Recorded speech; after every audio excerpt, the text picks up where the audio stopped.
नमस्कार सांग मैंने जय जगन्नाथ केमी अच्छा आशा करुँचे बहुत भलरे थे। वेलकम करुच्चे आमर एक नुआ मिनी ब्लॉग को। तो आपण मैंने जानते जे मुझे गोटे 1 ग्राम शॉप ओपन करने को जाऊँगी। तो आपण समस्त क्वेश्चन थिला दीदी कौ लोकेशन रे ओपन कर। तो मुझे आज जनइबी कौ लोकेशन रे।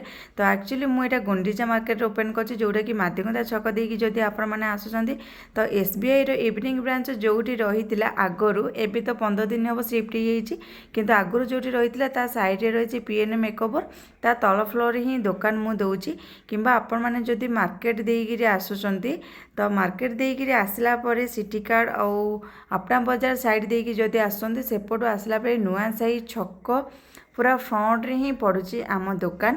तो आपण मैंने पुणी पचारि केबे ओपन होउची तो एटा मो पूरे तो पचारिकी डेट फिक्स करके जनइबी किंतु बहुत जल्दी ओपन हम 10-15 दिन भितर ओपन हो जिवो।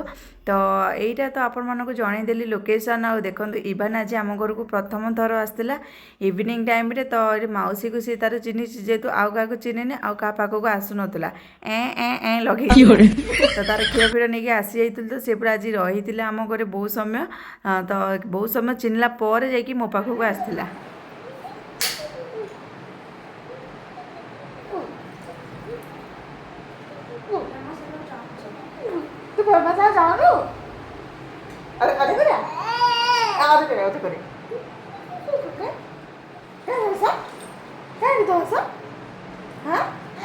बड़ कैमेरा को देती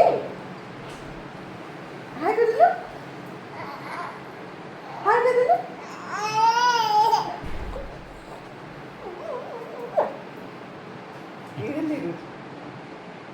इवान ओई आते गेले करिया सबने तो जिबा सब